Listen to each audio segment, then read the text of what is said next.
my name is Lisa Batiashvili, and this is Living the Classical Life.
I'm Zsolt Bognár, host of Living the Classical Life, and we're so glad you're watching. Today we're speaking with violinist Lisa Batiashvili about her musical life, her process, as well as her efforts to support young musicians in Georgia. I hope you enjoy.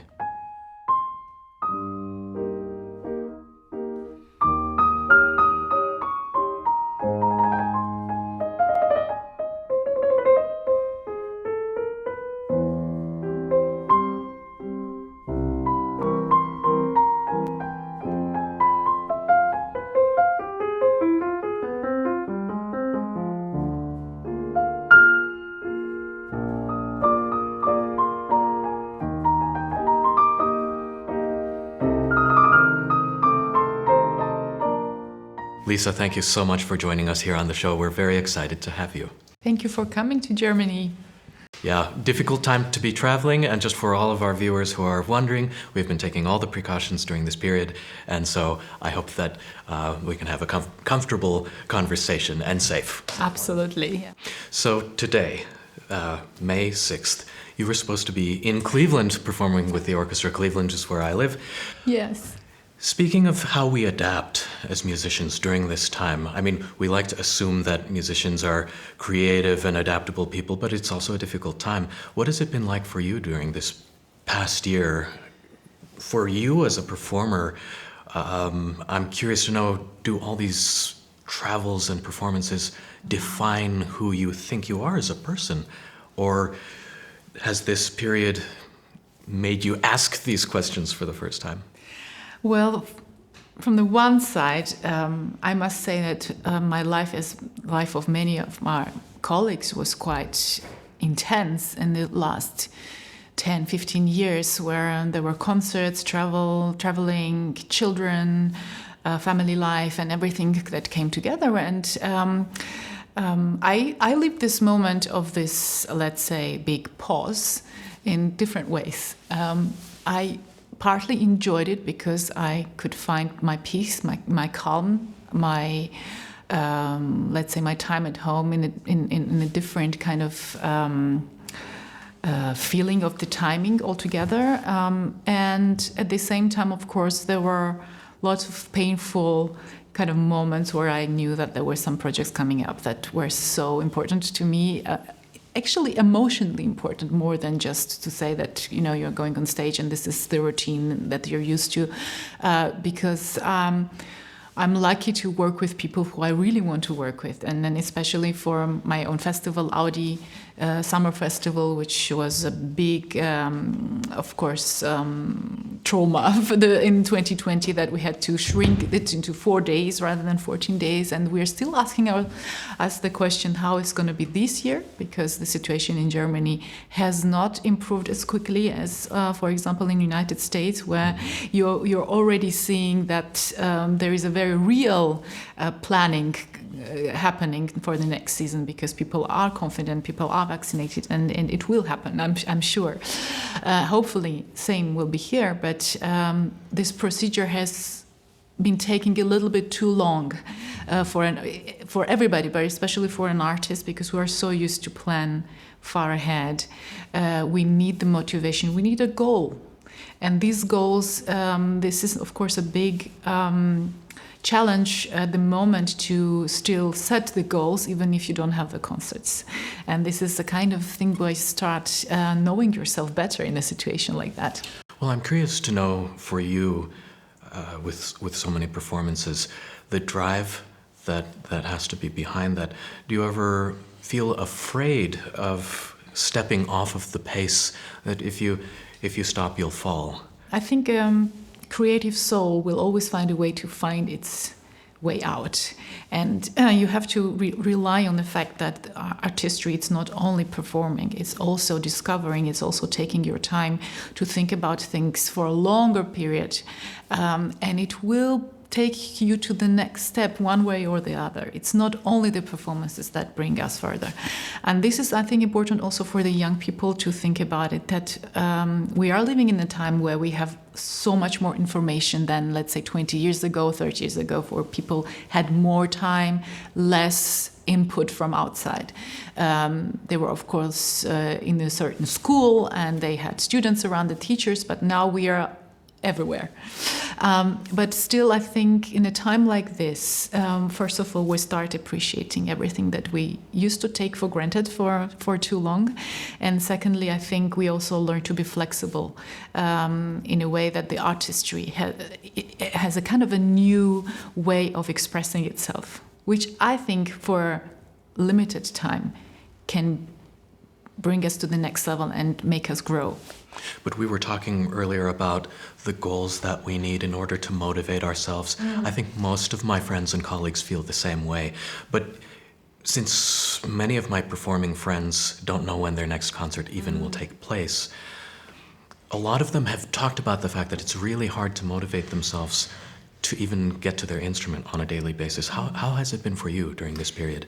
It's been difficult, and it has not happened on a daily basis. I have to admit that there are days and weeks sometimes where I don't practice, and I can't because I don't know what to practice for. And I think it's the same for all of us. But I still think that we can motivate because there is so much repertoire to learn, first of all.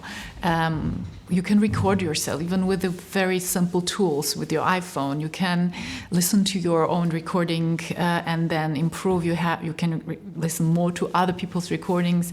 I mean, it's for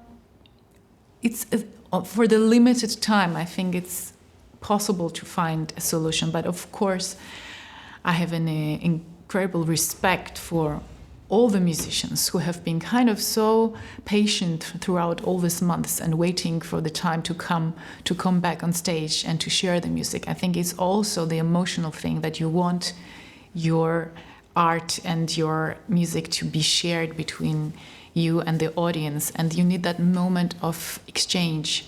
This is, for me, I think, the biggest motivation, because that energy that we exchange, this is what brings us further. And I think this is what we will all miss the most. So I think for the average person who's watching and observing a career like yours, they probably assume that such a performer has to practice every day no matter what. But during this period when that's more difficult, and we know what that feels like, do you just have to be kinder to yourself and understand that there's a flow of life that we can't always control?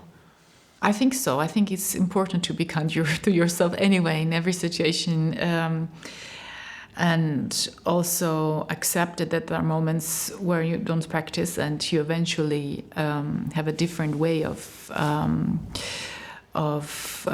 learning what you're doing in that moment rather than just practicing the instrument. Now, I think it's everybody's own discipline that decides at the end of the day whether you still want to at least take 1 hour per day and do the scales and practice a little bit of solo Bach or whatever, or Paganini, just do some challenges and just learn something very difficult or whatever. This is possible, and I think everybody should motivate himself to actually keep in shape. What I realized personally is that whenever I was in good shape on my instrument, even in these times without concerts or with very little concerts, I physically and mentally feel better. And this can be just an hour in the morning, which I spend with my instrument, and then I feel I've done something. And if you don't do that for weeks and weeks and weeks, you suddenly lose this sensation of one of the most important things in your life, which is, of course, music making. And we started when we were kids. And if you come into the moment in your life where suddenly you're losing that connection with your instrument, I think that is also quite difficult for the mentality and for the mental health. And that's why I would motivate myself actually to do that and to practice a little bit every day. But I hear you also bringing into question sort of the different learning styles. I can think of a couple of times in my life where I had, say, yes, there is the physical connection with the instrument, but let's say I'm on a family vacation for a couple of weeks. Sometimes I've had the experience where I come back to the piano and I find that my technique is somehow better. I didn't practice.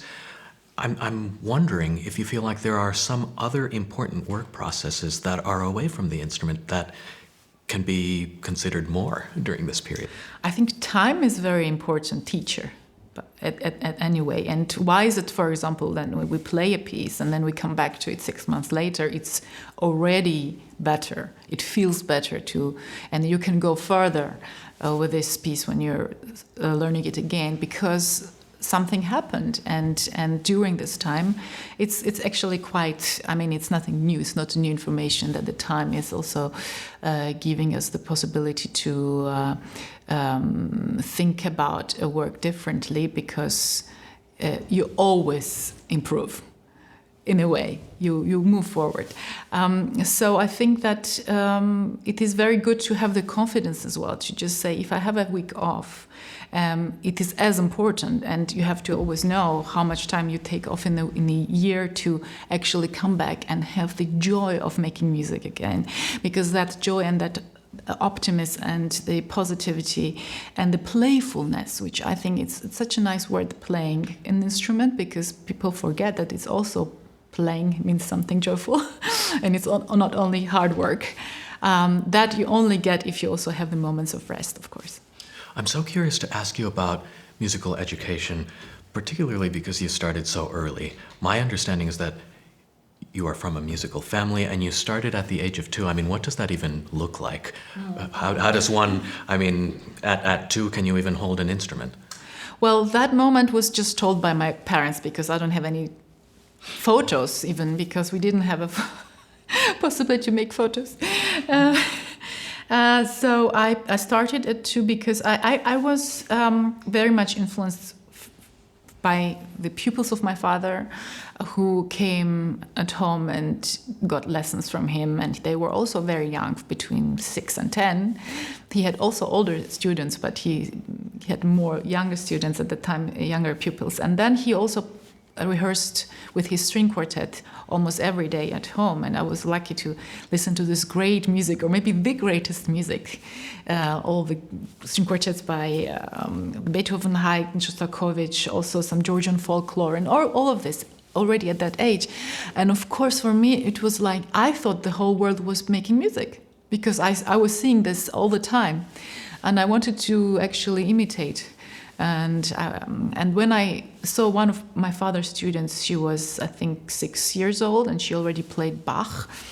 She had a small violin. I said, "Can I hold it, please?" I was just trying to kind of, just take the advantage of the moment. And then when this girl said, "Now I have to go home, give me back the instrument," and I said, "No, I'm going to keep." Of course, she took it back, and I was crying for 1, 2, 3 days. I was just like, I want an instrument. And then, you can imagine how a parent would react after that. So like, okay. He said, "I'll give you an instrument, and in 1 or 2 years, we will decide if you really want to play on it." So I had to wait until my 4th birthday, until my dad said, okay, to give me a first lesson. But I was already running around with this little violin. So it sounds like to me there was never a question of doing anything else. It seems like this was the language of your home.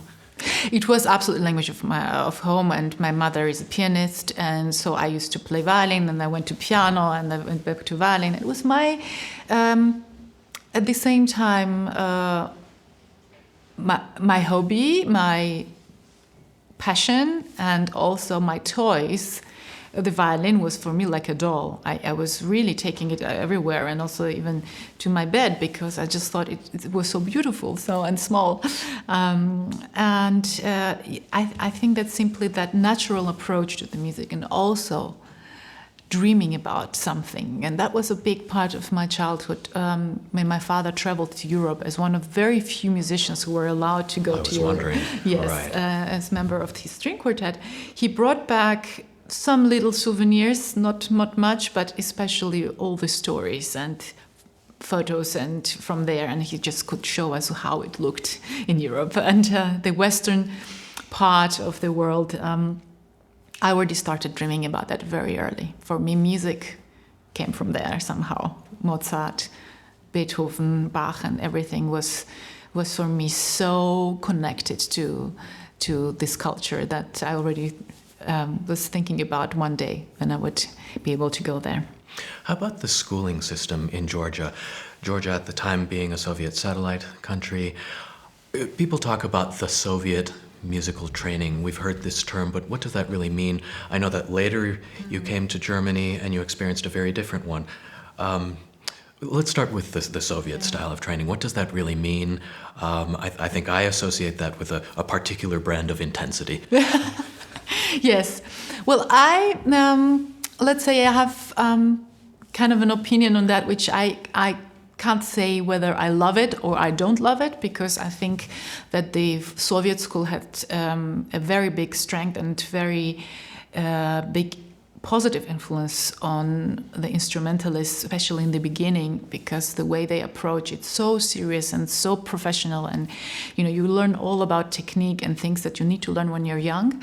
I think that's wonderful, but I think any school in the world would be too limited if you don't have the chance to go somewhere else and hear something else completely different. And that was for my parents quite clear at my age of 10 or 11, where I started having certain success with one or two competitions, and they said, now it's the time to go and discover Europe and European school. And in Europe there are still different kinds of schools. Let's say in Austria, Germany, or in France, or in the UK, you still hear kind of influences from different places. For me, the most inspiring musicians and teachers were those who had a little bit of everything. Let's take Anna Chumachenco, who was my hero, and she is still my hero, and what an incredible personality she is, and what unique kind of way of teaching she has. I couldn't say which school she has, because she started with the Soviet system. She studied with Joseph Szigeti, she started with Yehudi Menuhin, and she studied with Sándor Vég. She came to Germany, she was in 20s. So basically, I think that's exactly what I mean, that she took from everyone the best, and she has her own language as a musician, as a teacher, and she gives it to the other young musicians, what means that basically her students are incredibly different and diverse. Nobody plays like another one. I mean, you would probably, if you hear a student from Anna Chumachenko, something will recall the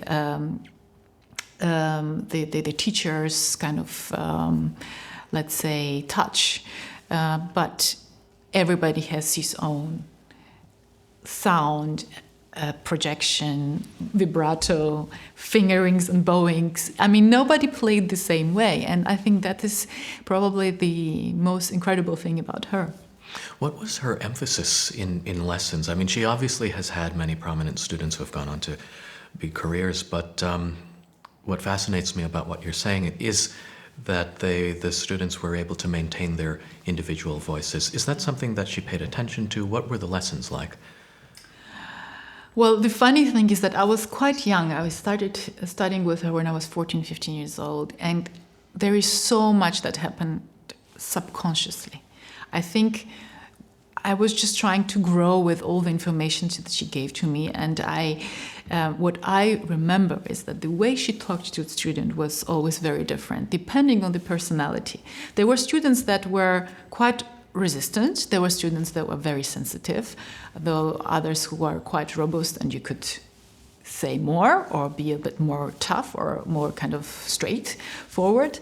And that was something that she could kind of change from student to student. And I think there was always this emphasis about how to make everything sound confident, self-confident, and also authentic.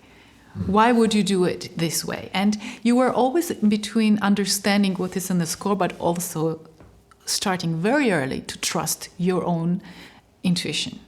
And this intuition was also a big part of her kind of way of teaching, how you have to develop your voice and also listen to where the phrase is taking you, without blocking it by other kind of things that you might have heard from outside. But you have to also be convinced about what you're doing. So this is I think, that's why she has had like students beginning from 9 years until 30, because that kind of teaching where you start with the basic technical things, and you know, you practice Schradik and Shevchik and all this kind of very basic etudes, but you go until when you have a 30-year-old student, you speak about completely different things. Right. And that's why I've always felt that doesn't matter how old I will get or she will get, I can always go back to her and play something for her and always hear something incredibly precious from her and something new.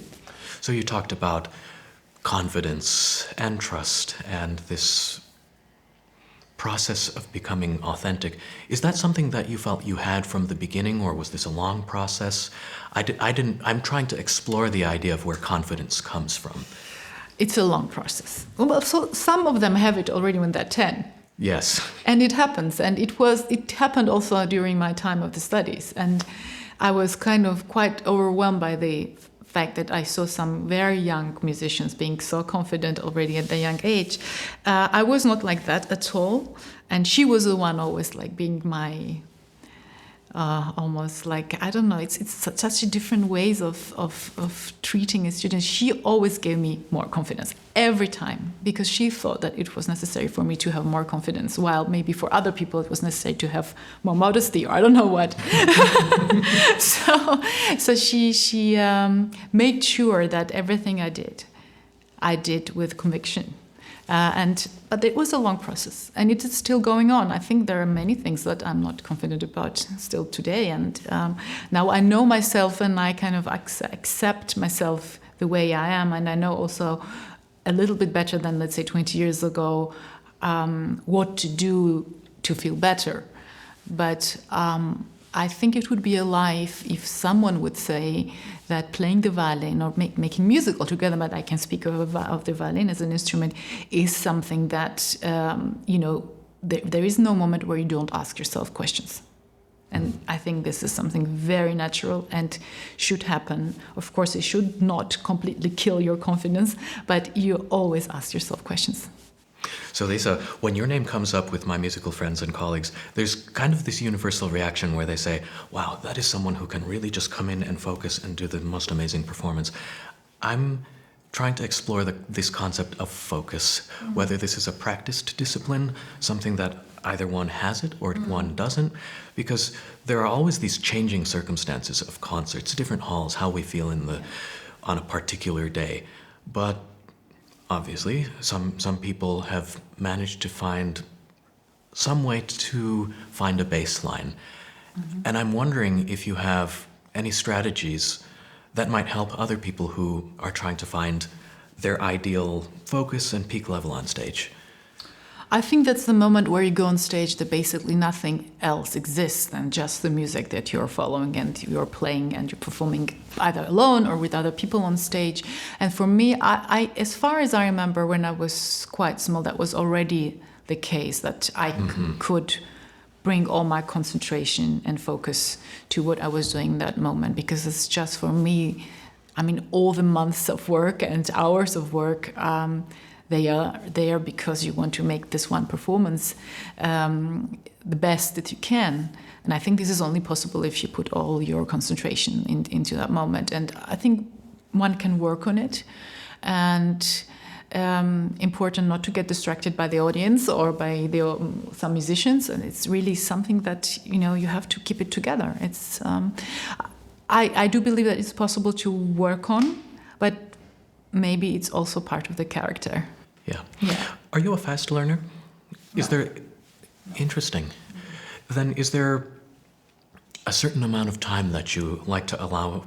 Okay, so for example, let's take a recording project. For example, let's take your Tchaikovsky Sibelius album. How long do you allow yourself with the work to the point where you feel ready to bring it to stage, or then to record, and is that even different? Yeah, it's different because I don't want to record especially a masterwork or masterpiece before I have played it enough on stage and I figured out from different experiences. For me, for example, an experience with an orchestra, with different orchestras, different conductors, is very precious because then you know the piece from different angles, and I think this time needs to be there because then you always feel the moment where you can allow yourself to record and to give the statement, because it's a statement that will stay forever, for the entire life. And unless it's like that, I think one should not record. You shouldn't record just when you can't play a piece well. I think it has to be something that has to do with your, with becoming it very personal at the same time, and something natural, and something where you gave yourself the time and gave the piece the time to become part of yourself. And one knows it approximately. And for example, with Tchaikovsky, it only happened a couple of years ago because I only learned it very late. Yes. And so it was natural that, it took me 2 or 3, 4 years to actually say, okay, now it's the time to record. There are other pieces that you can record right away. Of course, for example, my last album, City Lights, which is a completely different kind of album, where all the compositions were basically written and arranged for the recording, and some of them in very last minute. And I had to then learn very quickly and read the music basically often in the studio. That is a different story, but I'm talking about these big masterworks, which we have to respect and I think take our time until we really go to the studio and leave it behind for the future generation. But what about this feeling of feeling ready? I mean, do we ever really feel ready? I'm thinking about, for example, you were barely 20, 21 when you made your Brahms debut. Is it important to have that feeling, okay, I'm ready for this, or I'm not ready for this, I do it anyway? Brahms is a different thing. It's a big music festival and you play it once and it's like if you have to give joy to everyone. It's a different experience than a recording, I would say. But for me, I still think that my musical career didn't change so quickly. It just went step by step. Of course, there was this Brahms debut quite early, but if I look at my, let's say, last 20 years, I still always had time to study, to take time off, to also have other things in my life and not suddenly completely switch my life from nothing to so much attention, because so many young people have had this kind of incredible shock that they came into this business very quickly, and then they had to actually cope with this, which is not easy. You become someone else. I'm curious because you've made so many recordings. Is there an essentially different process in the recording studio? Growing up, for me, it was always Sviatoslav Richter. What does he do? What does he say about music? For him, the recording studio was an uncomfortable process because the stage was always about thinking about what's coming next with the music. With recordings, he always felt like he was thinking critically what already happened. When I was making my first recording, I was asking all my different friends, what is the best advice for going into the session, maintaining all the concentration across 3 days? What was it like for you, and does that get easier as it goes along?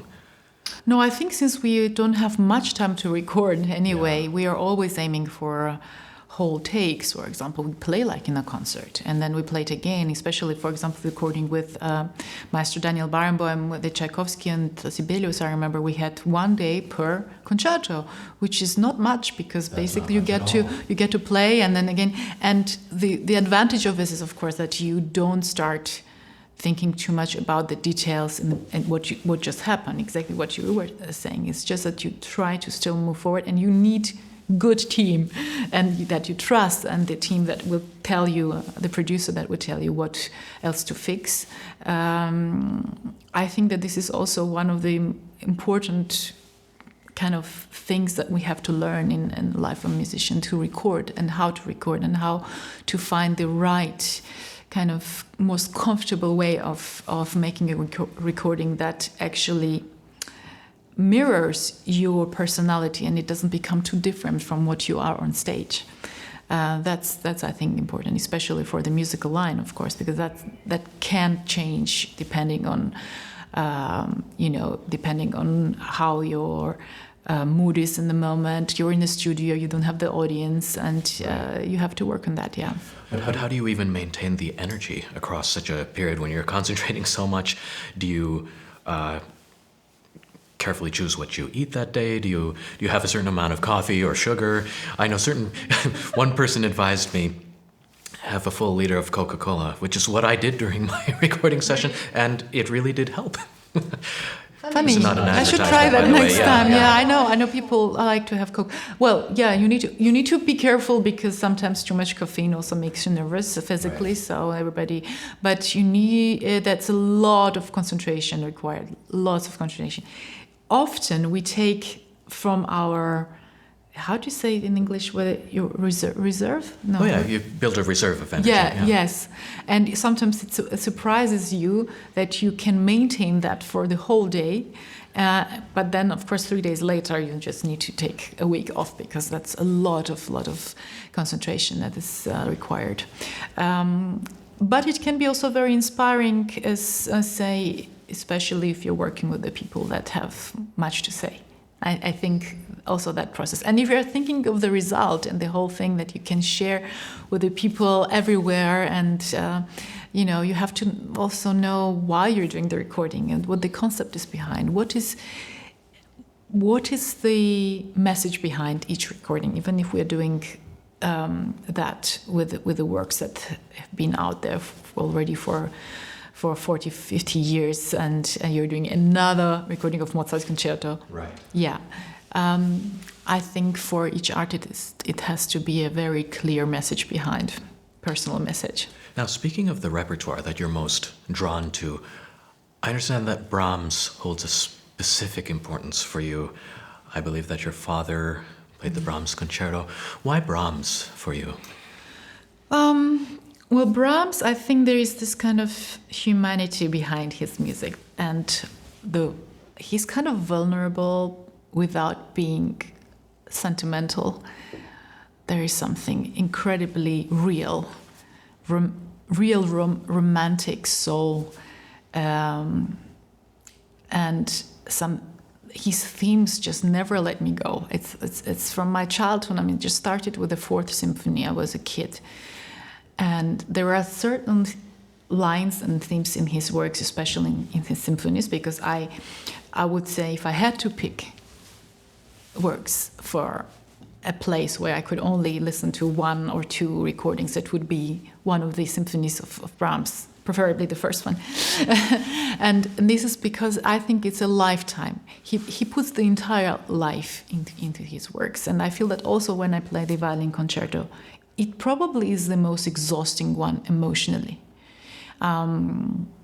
Because I remember very well, those moments where even when the first movement has ended in the Brahms violin concerto, you have the feeling that that's it and you can't give more. And only because you are lucky to listen to oboe in the beginning of the second movement, where it just introduced to this new heavenly beautiful theme, it just brings some new energy. And then you go on and you just kind of, in this second movement, suddenly you realize that you're again on a different level of music making. But the first movement of the Brahms concerto, I think it's just, I don't know, it's like a huge monument that you have to build every day. So how about Georgian music? I'm curious to know how much freedom you have to bring Georgian music to your programming. I don't have a lot of awareness of Georgian music, but in recent years I've had more awareness in America of the music of Chumachenco. And I'm curious to know, first of all, who he was and what he represents in the Georgian musical culture. Well, Chumachenco was one of the most important cultural figures in Georgia, and he composed, of course, classical music, but also lots of entertaining music, film music, chamber works, choral music, all sorts of things. And he became a father figure for all the musicians there, and still is, actually. He was a close friend of my father. He also wrote string quartets for my dad's quartet. I also performed, I premiered his work that he wrote for me and my husband for violin, oboe, and orchestra a couple of years ago.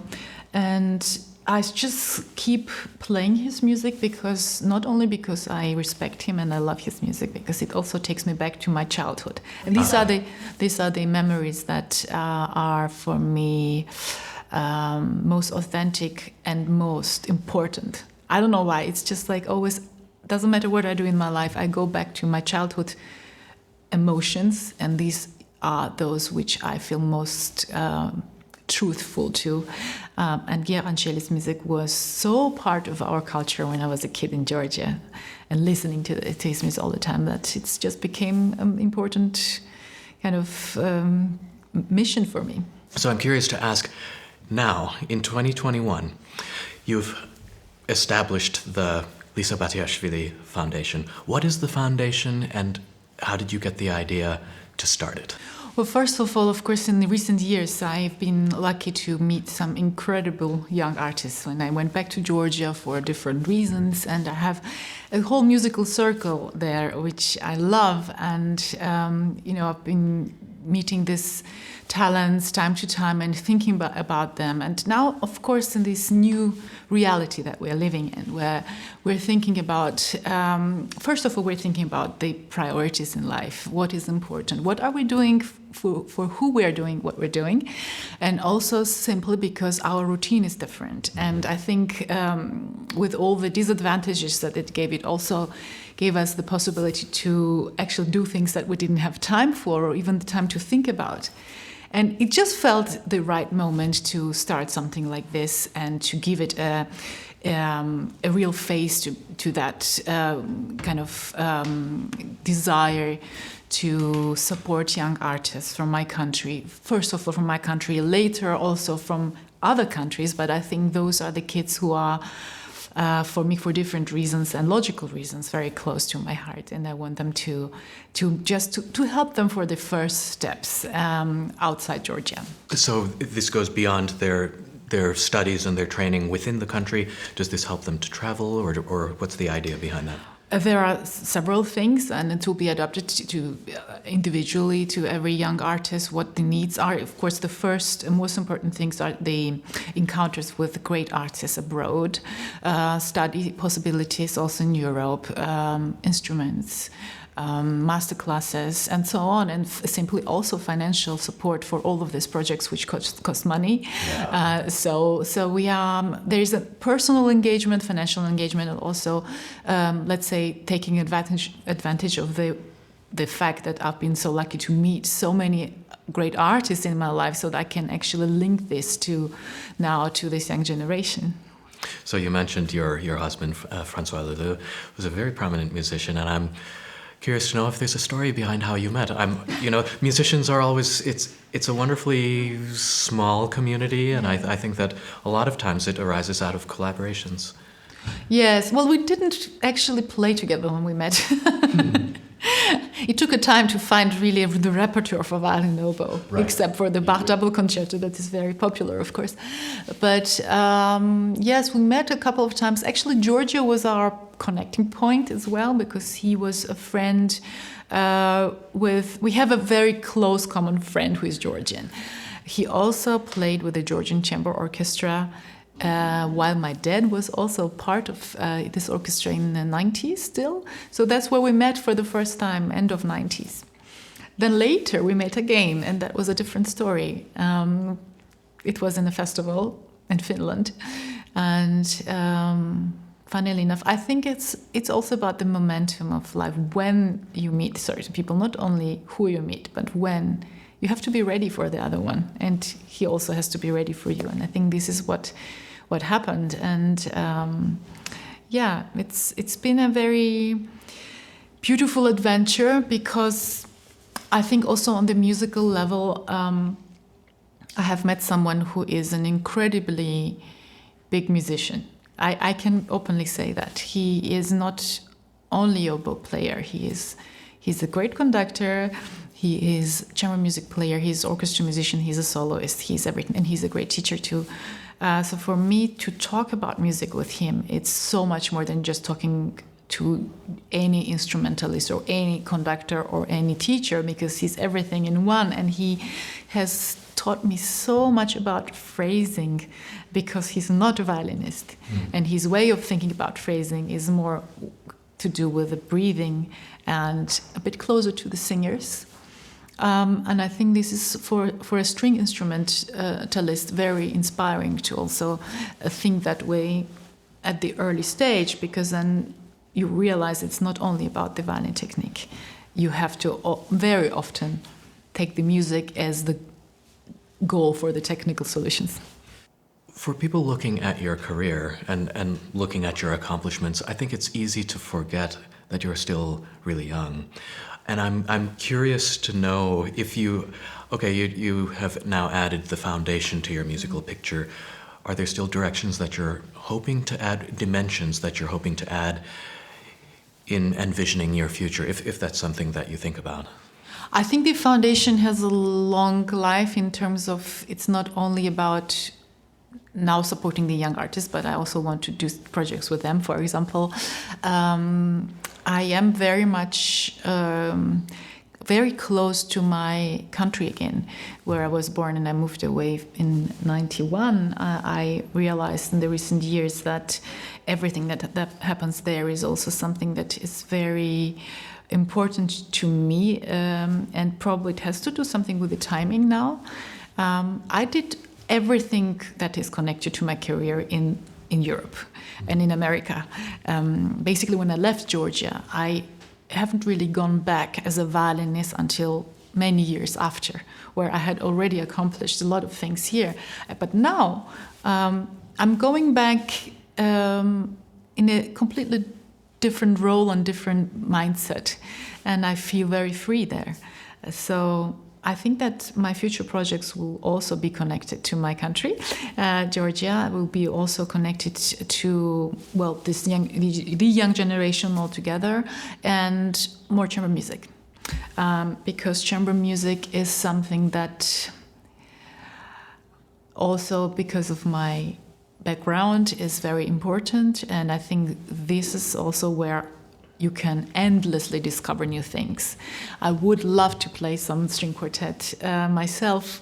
I have played a little bit of string quartet just with friends, but I would love to find time to go into the depth and also, have the time to rehearse with the people and talk about music and all of this exchange that I miss very often as a soloist, especially as a soloist in a crisis like this, where you just get to see an orchestra once a month or twice a month, and this is what you get. But I think the communication with other people is something that I want to explore more in the coming years.